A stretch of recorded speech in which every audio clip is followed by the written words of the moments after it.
Bonjour à toutes et à tous et bienvenue dans ce nouveau tutoriel consacré à Blender et on va voir ensemble comment paramétrer efficacement Blender pour travailler dans de bonnes conditions et surtout pour éviter de perdre inutilement son travail.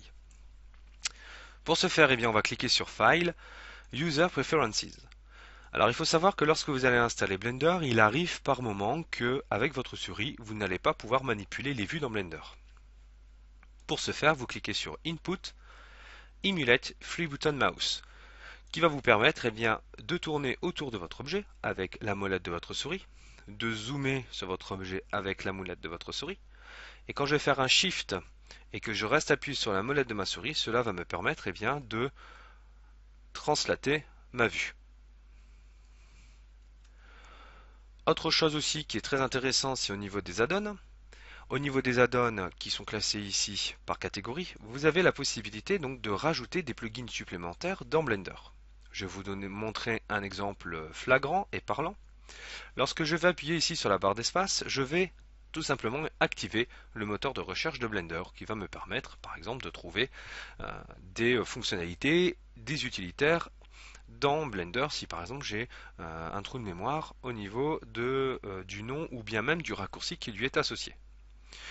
J'ai la possibilité donc grâce à mes add-ons d'optimiser ici l'outil de recherche de Blender et donc du coup je vais activer ici l'option Dynamic Spacebar Menu.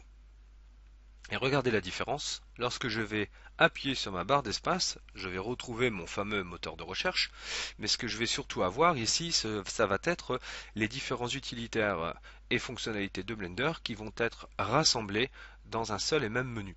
Ce qui va m'éviter d'aller me balader dans les menus du haut, dans les dans les différents menus ici qui se trouvent dans ma barre d'utilitaire, etc. Donc cela va me faire gagner du temps, surtout si je travaille dans un milieu de production.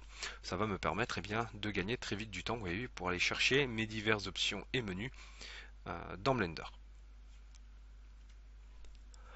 Vous avez la possibilité, donc dans File, de paramétrer la manière dont Blender va venir sauvegarder votre travail. Donc vous avez ici Save Version, c'est-à-dire qu'il va garder en mémoire deux versions de votre travail. Je vous conseille de le mettre au maximum.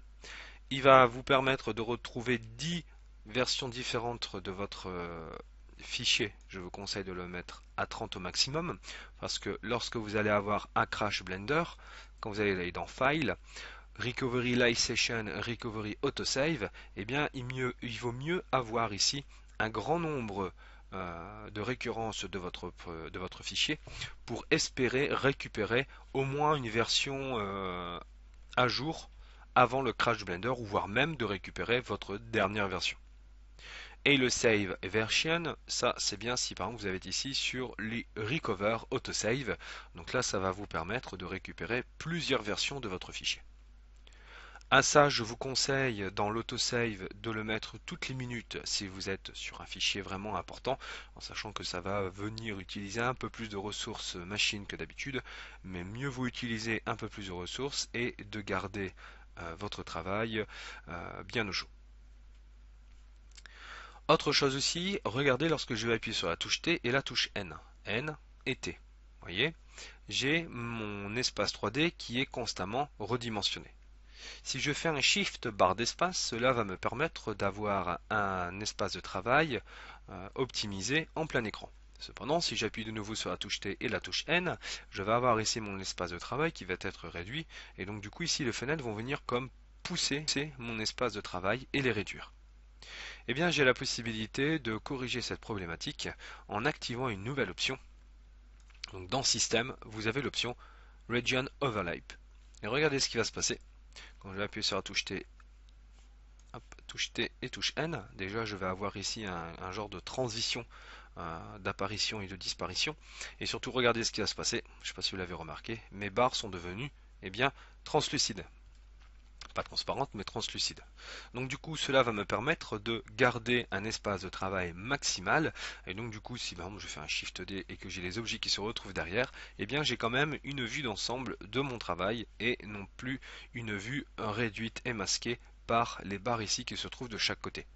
Si je fais un Shift barre d'espace pour revenir dans une version un peu plus optimale pour avoir mes outils, eh bien c'est exactement la même chose. Si je fais T et N, eh bien j'ai toujours mon espace de travail qui est gardé. Vous pouvez encore modifier le côté translucide de votre fenêtre dans Theme, 3D View, pardon, et Region Background. Avec l'alpha, j'ai la possibilité, vous voyez, de modifier la couche alpha de mes fenêtres et donc du coup de les rendre opaques ou translucides. Vous avez la possibilité aussi de modifier l'arrière-plan de Blender en cliquant sur la case Use Gradient. Et regardez, cette fois-ci, je vais avoir un dégradé dans mon espace de travail et là, je peux régler la couleur des dégradés. Je peux même modifier, vous voyez, comme ça par exemple.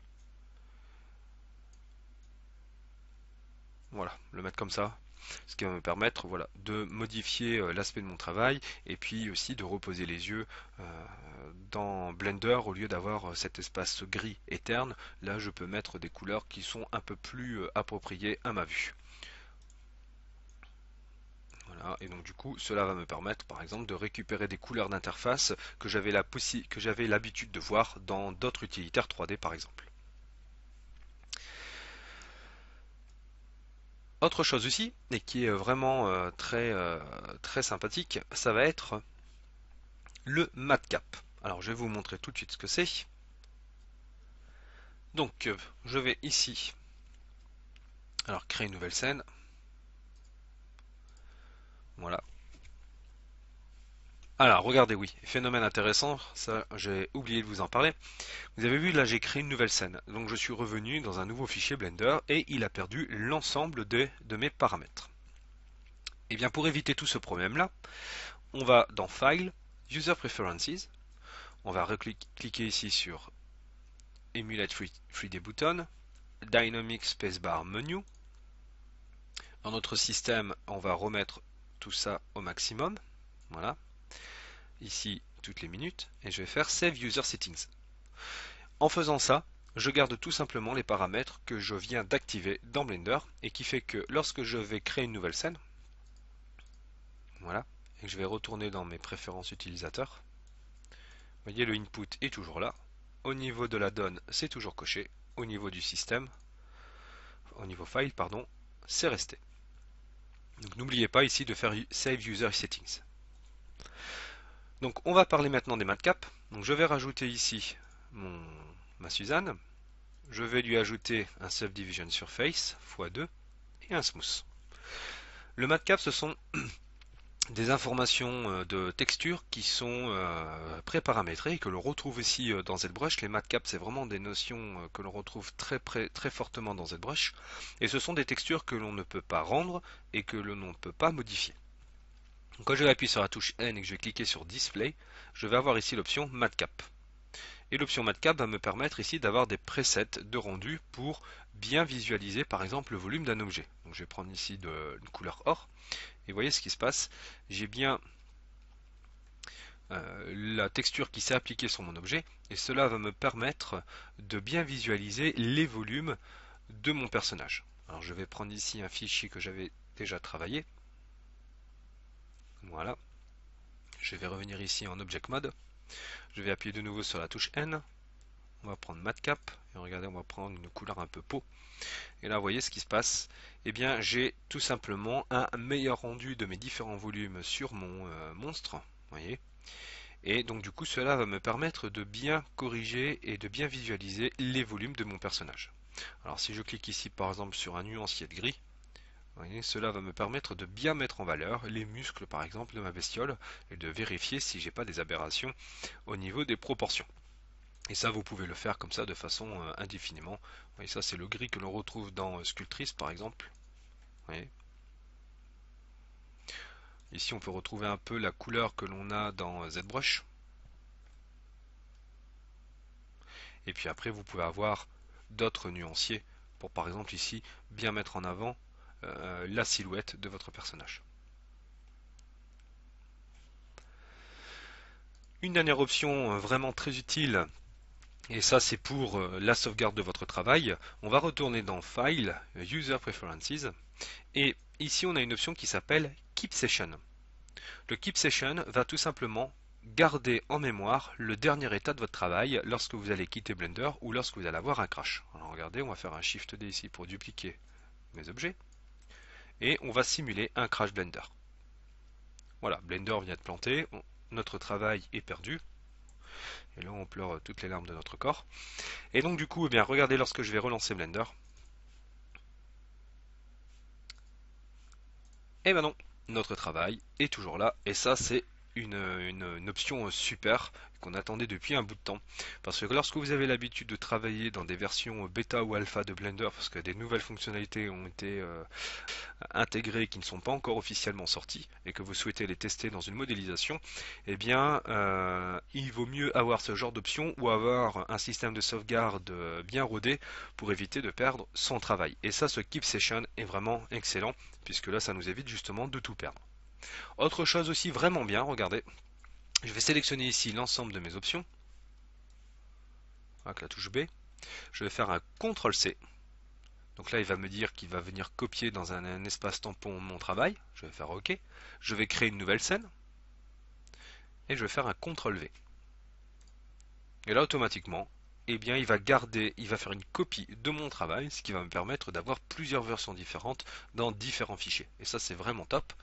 Maintenant si je fais un nouveau fichier, et que je quitte Blender, regardez ce qui va se passer quand je vais le relancer. Je vais tout sélectionner, tout supprimer avec la touche X et je vais faire un CTRL-V.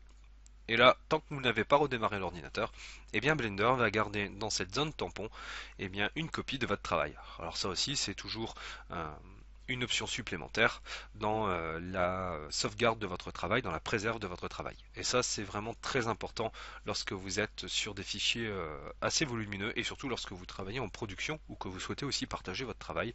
Vous avez la possibilité de faire des copier-coller dans des fichiers différents. Je pense avoir fait le tour dans les options les plus importantes pour paramétrer correctement Blender afin de travailler dans de bonnes conditions. Je vous dis donc à très bientôt pour la suite des formations pour Blender. Ciao à tous.